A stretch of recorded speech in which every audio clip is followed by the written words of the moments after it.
I was more than willing to go to the gas chamber. The death penalty for me at the time seemed, it almost justified my not having to deal with what I had done. It was the eye for an eye. They're going to kill me. I don't have to deal with it. But away from Manson's direct influence, Leslie, Pat, and Susan would have time to reflect on the horror of their crimes. Meanwhile, 22-year-old Squeaky Fromm had lost the only family with whom she'd ever felt truly at home, and it devastated her. I didn't understand what it meant. I didn't know that we would be separated. I want to talk to the women. I want to talk to the girls. They're still girls to me. They'll always be girls, as I am, in that one part. She felt guilty that they had done much more and she hadn't. She was still free. She was not in prison. She was not facing this type of sacrifice that they had been called to make. While Manson and the women sat on death row, Squeaky tried to unite what was left of the family. It was an increasingly hopeless task, and guilt and grief would drive her to desperate measures.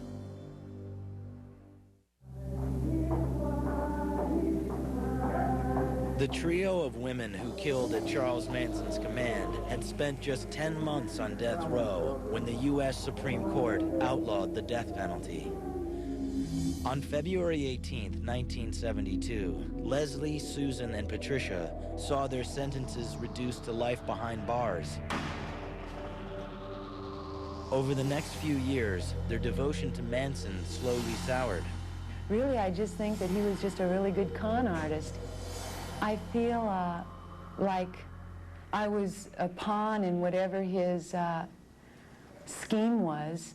I'm glad that I will never again have to see him. But on the outside, Lynette Squeaky Fromm stayed loyal to Manson, and she became alarmed when Pat, Leslie, and Susan began turning away from him. She would get a response from them saying, basically, look, we're the ones who are in prison, okay? We don't want to be here anymore. We want out. You know, if you're so devoted to Manson, what have you done lately? On September 5th, 1975, Squeaky decided it was time to prove her devotion. She strapped a .45 caliber semi-automatic pistol to her leg. President Gerald Ford was visiting Sacramento that day. Ford had his hands out and was waving. He looked like cardboard to me. When Fromm drew the gun, she was quickly wrestled to the ground. But the Secret Service found no shell in the firing chamber. Squeaky said that she had never intended to fire a shot. I got 2 feet from him. I could have shot twice had I put the bullet in there. Her only goal, she said, was to relay a message from Manson. I said, Your Honor, the redwood trees need to be saved. They're the tallest trees in the world, and if you can't save your world's tallest trees, something's wrong. Later that year, Lynette Squeaky Fromm became the first American woman to go on trial for attempting to assassinate a president. She was found guilty and sentenced to life in prison. Do you have any regrets for that day? No. No, I don't. I feel it was fate. While Squeaky gave up her freedom, the other women struggled to regain theirs.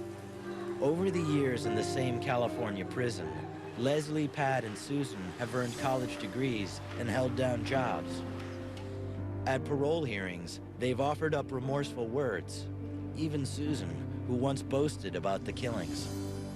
I know the pain and the suffering that I caused Mrs. Tate, Mrs. Frykowski, Mr. Frykowski's son, the Hinman family, the LaBianca family. I know.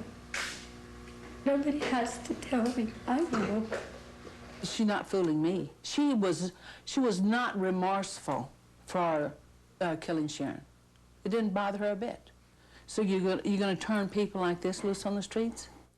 Stop to think about it. Susan Atkins has been convicted of 8 murders. She's been behind bars for 30 years. That's 3.5 years of murder. That's not enough. How's it going, Lefty? Since 1971, only Leslie has tasted freedom. She received a retrial in 1977. That ended in a hung jury, and she was found guilty in a third trial a year later. She's still considered the most likely to be paroled. You know, I've thought, how do you even begin to rectify something as permanent as loss of life? Each time Pat comes up for parole, she says it's a struggle to live with what she did. I was just a young woman that I killed who had parents. She was supposed to live a life, and her parents were never supposed to see her dead. Pat, Leslie, and Susan have spent 30-some years behind bars, more time than most murderers. But they believe their connection to Manson will keep them there even longer. He has been completely unremorseful. You have beat me, knocked my teeth out, broke my neck, drugged me with drugs, dragged me up and down hallways, prison hallways, handcuffed. This routine that he's doing now and his little clown acts on television is all part of his way of, I think, diminishing his own responsibility. As their hopes for parole have faded, Leslie and Pat have found strong support in each other. No one can understand what it was except we who were there. So it's like sometimes we can bring to each other an awareness that another person could never attempt to because we were there. The older I get, the harder it is. Mrs. LaBianca was younger than I am now. I took away all that life.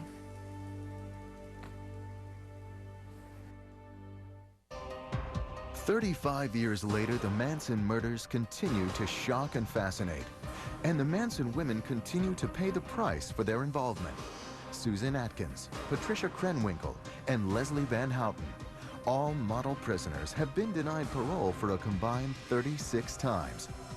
And although Squeaky Fromm has been eligible for parole since 1985, she has consistently waived her right to a hearing.